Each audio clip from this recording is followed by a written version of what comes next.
everyone, and welcome to Operation Little Learners. I'm Miss Melissa, Child Care Director at the Armed Services YMCA. I am Miss Antoinette. I'm the Associate Executive Director of the Armed Services YMCA. And welcome. Today we're going to begin with the Pledge of Allegiance. So if you're not standing, go ahead and stand, and we'll put our right hand over our chest, and let's begin. I pledge allegiance to the flag of the United States of America and to the republic for which it stands, one nation, under God, indivisible, with liberty and justice for all.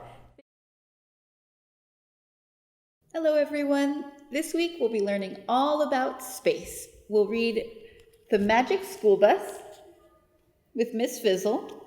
We'll do a little craft, which is a space theme wreath, and we'll also do a little song. Join me for a day of fun.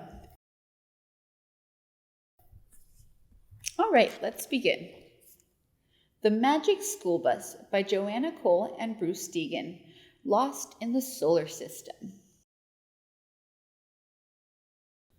The Magic School Bus, lost in the solar system. It was trip day again in Miss Fizzle's class. Everyone was excited. We were going to the planetarium to see the sky show about the solar system. Arnold's cousin Janet was visiting our class for the day. I know all of you will be nice to our guests, said the Frizz. We tried to be nice to Janet. We really did. As we got on the school bus, we told her that Miss Frizzle is the weirdest teacher in school. But Janet wasn't interested. She wanted to tell us about herself. As usual, it took us a while to get the old bus started, but finally we were on our way. As we were driving, Miss Frizzle told us all about how the Earth spins like a top as it moves in its orbit.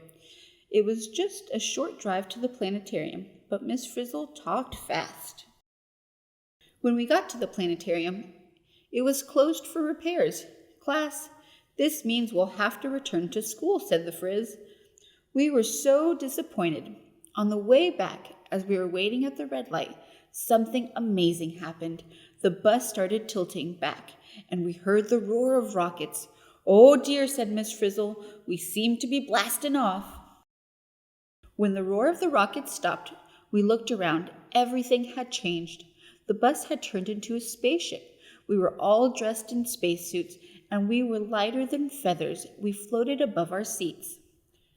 Far behind, in the black sky, we saw the planet Earth, getting smaller and smaller.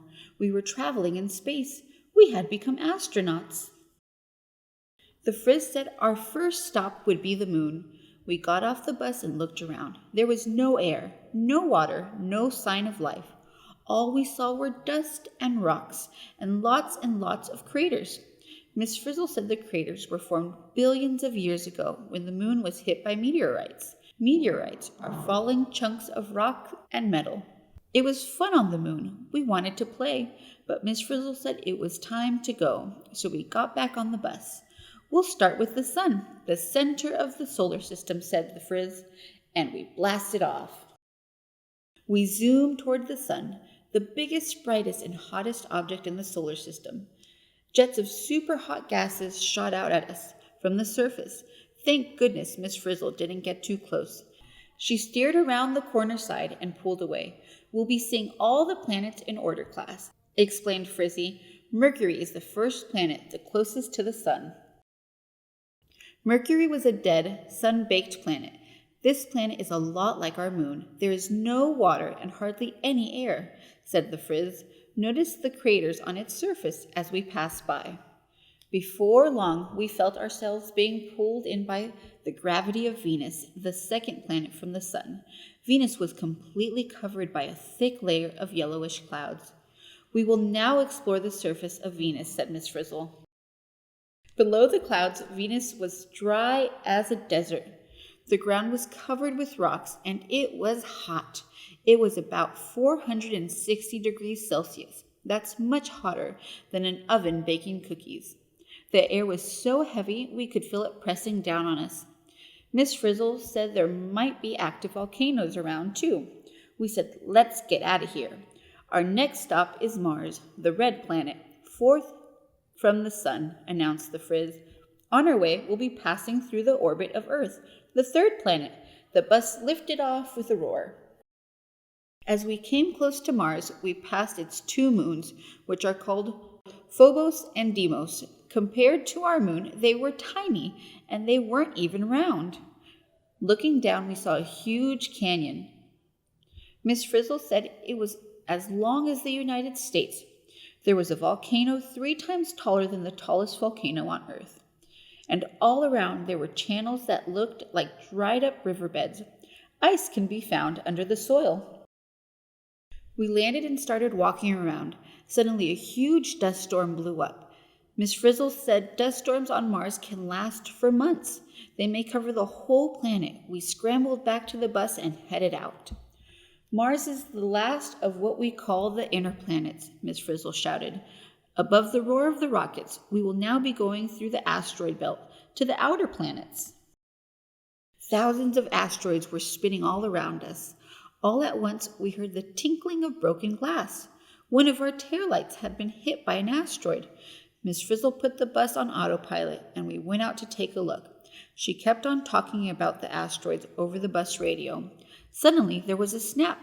Miss Frizzle's tether line had broken. Without warning, the rockets fired up, and the bus zoomed away. The autopilot was malfunctioning. On the radio, Miss Frizzle's voice grew fainter and fainter.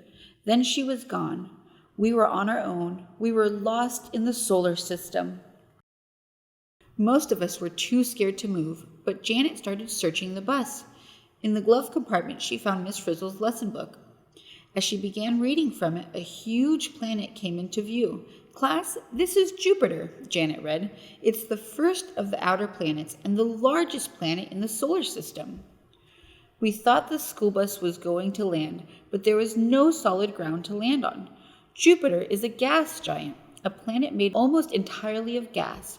As we left Jupiter, we wondered and worried, would we ever get home? The next sight made us forget our troubles. It was Saturn, a gas planet like Jupiter.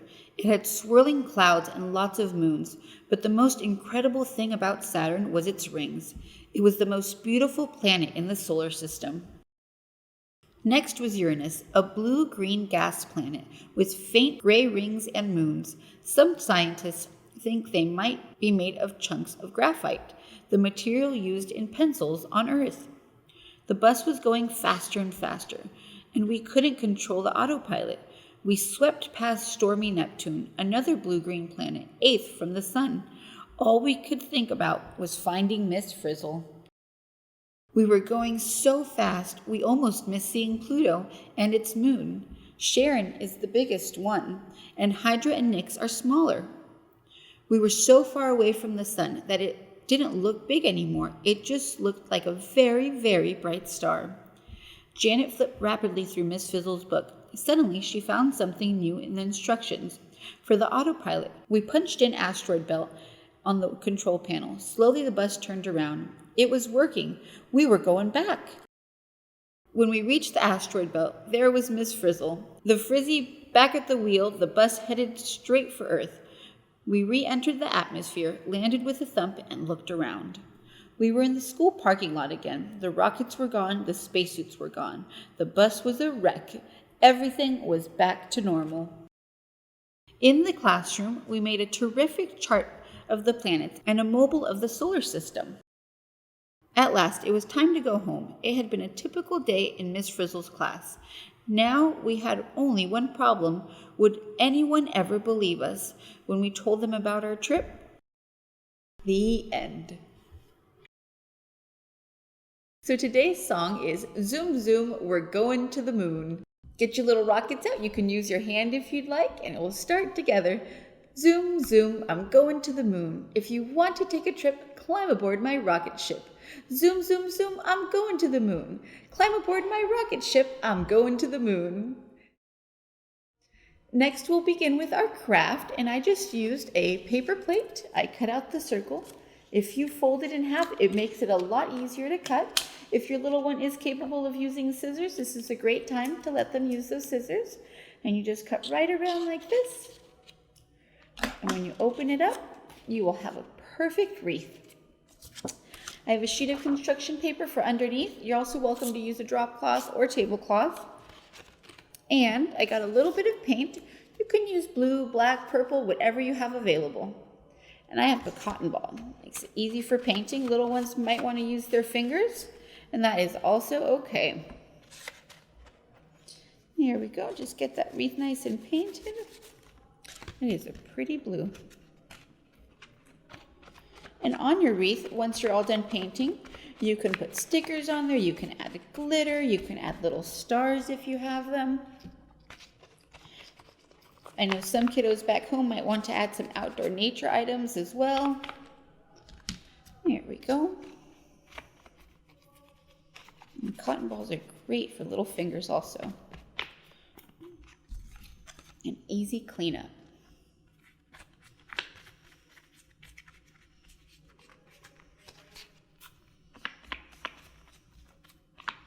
There we are. And when you're all done and your wreath is dried, you can also add a string to hang it. You can put it in the window for your neighbors to see, and it makes great gifts. I think grandparents would love these. All right, so now that our wreath is nice and painted, I'm going to start with a little bit of glitter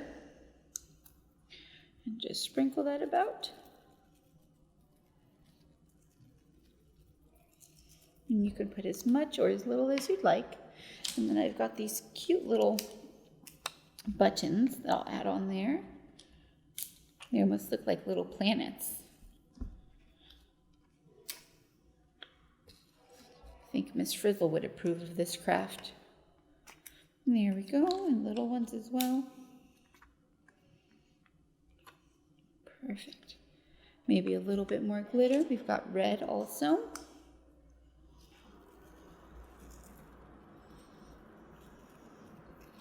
There we go. And you could get a little bit more creative with this at home, but just a quick craft, and hopefully you have these items at home. And here is your wreath. Thank you guys for joining us for Little Learners Live. It was lots of fun, and I hope to see you next week. Have a great day. Bye.